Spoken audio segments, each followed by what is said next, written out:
What can we do for you today? Well, there was a pretty explosive, at least from my perspective, commissioners meeting Really? over salary increases or wage increases with some employees of the Veterans Service Commission. Okay. And Commissioner Creighton, in particular, very emphatically and passionately objected to the increases in salary. All your employees salary employees, or right? And so we're here for a reaction to her very strong objection to the Veterans Service Commission proceeding along these lines. Well, I don't know what her very strong objection was, but Here's a copy, or you can. Oh yeah, there's the resolution. Resolution that's what they passed earlier to oppose the salary increases. I guess I don't know where to begin, but I do have a comment or two. Of course, they say 3.5% to 5%. Okay, that's true. But the 5% was to one of our employees who completed his probationary period. And he was guaranteed a 5% pay rate. That is the only 5%. Mm-hmm. If you look at the overall amount, it was $17,000 for all the employees. The employees haven't had pay raises in 2 years. And the board felt that they were deserving of a pay raise. I can understand Creighton's outrage, if that's what you want to call it. But I've got some employees that have come to me, and one in particular's got 3 children, making $24,000 a year. Everything's going up. We know that. I feel bad about that too. But that was a board decision. Again, I'm not passing the buck. I'm the director, but that was a board decision. Again, keep in mind that the Veterans Service Commission board is the board. It rules the Veterans Service Commission, and it was their choice. County commissioners, again, our funding does not come from sales tax. Our funding comes from property tax. We asked for a $1,140,000 budget, turned back $2.5 million to the county commissioners that we did not ask for. And I think we've been fair with that. When did that happen? When we got our budget first year, when we requested the budget. We were entitled $3.554 million inside millage for the property taxes. And our request was only for, I think the budget was $1,400,000 and some thousand. And the remainder of that money went back into the general, or stayed in the general fund, or went to other departments, but it went back to the county.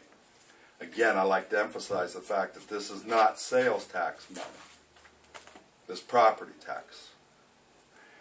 And you are entitled to more than you even budget, is that correct? Correct. Can you review with us real quickly how much you're entitled to? Well, roughly it was $3.5 million. The inside millage, the 5/10 of a mil. I don't have the budget here with me, but that's what we are entitled to, give or take $3,544,000 or whatever. And we only asked for $1.4 million. Again, these are just rough figures. If you want specifics, I can do that. Commissioners believe that because other county employees have not had the raise or anything, that this should be a shared sacrifice. Everybody should be in the same boat. I'm sorry. I'm sympathetic to all the folks. I really am. The Veterans Service Commission didn't create the economic situation in this country. We have to have a staff here too that's dedicated to our veterans who come in here, that come back and don't have jobs, or some of the deputies that have lost their jobs, they come in here to us for assistance, and that has happened. Our employees haven't had pay raises in 2 years, over 2 years. How widely used are your services, and are the availability of the services from the County Veterans Service Commission, are they well known throughout the veteran community that they are available? Well, we like to think it is, but again, I don't think it's as well known as it should be. The Ohio Department of Veterans Services, we try to advertise. We've done mailings, we've done radio, we've done TV. We've got a bus running around Stark County that advertises our services. I guess I would be kind of like me needing my attorney. I don't go to visit my attorney until I need his services or her services. And I use that term attorney because you are an attorney. I usually use a doctor. But there are a lot of people sure that, and a lot of them don't want to come in here. There are some veterans who do come in here very, very reluctantly. So is it a good value for the taxpayer, property tax wise, to be funding your operations? Well, I like to think it is. And let me use it, first of all, as an example. We had the Citizens Committee come in here. Wherever that report ended up, I have no idea what became of that. Had the 3 panel members sit in here, and 2 of the 3 that knew what we did, where our funding came from, indicated that our money should not be going into the general fund. It should be going into its own account. One even went so far as to say, hey, what we don't spend, why don't we return that money back to the property owners? But see, once it goes from our money goes into the general fund, it becomes county money now. And I tend to agree with that. Value for our money, okay, let's use an example here. Within the last 5 months, through our services, we have brought back into Stark County $1.5 million in retroactive benefits to veterans. We filed these claims, and if we filed the claim and it took 6 months to get that finalized, the VA pays back that money from the date of application. Just in the last 5 months, $1.5 million. The VA indicates that within a 1-year period of time, through our efforts, $43 million is brought back into Stark County through compensation, pension, through our efforts in filing these claims. I think that's pretty good bang for the buck. Just getting back to the Citizens Review Group that came in here, was it obvious to them, looking at documents that you provided them, that you were planning on giving pay increases this time? No. No. I don't think there was any indication at that point in time. And I think, again, of what they're saying that I made a comment that I said that there would be no pay raises. I don't think I ever said that. I think what I said is last few years or several years, we've always put that a pay raise in the salary account. Mrs. Creighton, just because it's in there, it doesn't mean that there are going to be pay raises. And I think that's what they're focusing upon. If I understood her correctly, Commissioner Creighton is referring to you as a bureaucrat. Bureaucrat? A bureaucrat. Do you have any reaction to being labeled that way? I'd like her to explain what. Her quote was along the lines of, we're not against veterans, we're against the bureaucrats who run the office upstairs.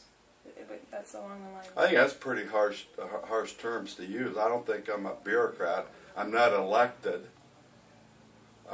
I'm here. I've served 34 years in the military. I've been here 31 years.